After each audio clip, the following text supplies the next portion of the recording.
ഏറ്റവും വരെ ഈ സുവിശേഷം എല്ലാവരോടും പ്രഘോഷിച്ചു കഴിയുമ്പോഴാണ് അന്ത്യമാഗതമാകുമെന്ന് ദൈവം പറയുന്നത്.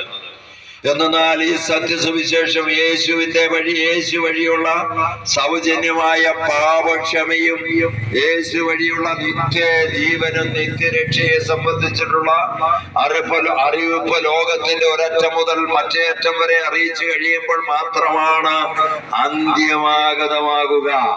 ശരിയോ തെറ്റോ എന്ന് തിരഞ്ഞെടുക്കാനുള്ള അവകാശം ഏതൊരു മനുഷ്യനും അവന് സ്വാതന്ത്ര്യമുണ്ട്, അവന് സ്വന്തമുണ്ട്. അതിനാൽ യേശു ക്രിസ്തു വഴിയല്ലാതെ ഒരുവനും സ്വർഗരാജ്യത്തിൽ പ്രവേശിക്കുകയില്ല എന്ന സുവിശേഷം പ്രഘോഷിക്കാനായിട്ട് ക്രിസ്തു ചുമതലപ്പെടുത്തിയത്. അതാണ് ശിഷ്യന്മാരെ.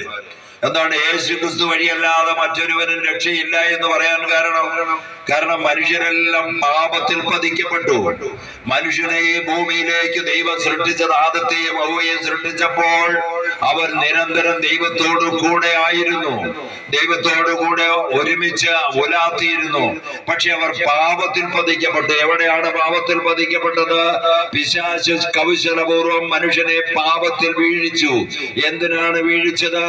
ദൈവം മനുഷ്യനെ സ്നേഹപൂർവ്വം തന്റെ ഛായയിൽ സൃഷ്ടിച്ച് മനുഷ്യനെങ്ങനെ ഈ ഭൂമിയിൽ സന്തോഷത്തോടെ ആനന്ദിച്ച് ആഹ്ലാദിച്ച് ദൈവത്തെ സ്തുതിക്കുന്നത് പിശാചിന് ഇഷ്ടമല്ലാത്തതിനാൽ ദൈവത്തിന്റെ തെരഞ്ഞെടുപ്പ് തെറ്റാണെന്ന് വരുത്തി തീർക്കാൻ വേണ്ടി മനുഷ്യനെ പാപത്തിൽ വീഴിച്ച, പാപത്തിന് ഉടമയാക്കി പിശാച് മനുഷ്യനെ വഞ്ചിച്ചു.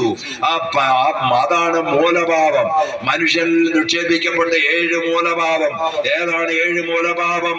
അഹങ്കാരം, അസൂയ, കോപം, മോഹം, അലസത, മൂഢത, അജ്ഞത. ഇതുപോലെയുള്ള 7 മൂലപാപങ്ങൾ.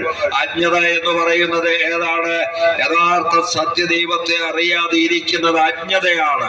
അത് മൂലപാപത്തിന്റെ ഭാഗമാണ്.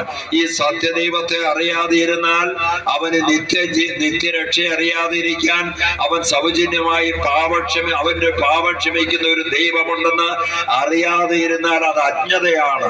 അപ്പോൾ ഈ മൂലപാപമാണ് മനുഷ്യനെ പാപത്തിന് ഇരയാക്കുന്നത്. ഈ മൂലപാപം വഴിയാണ്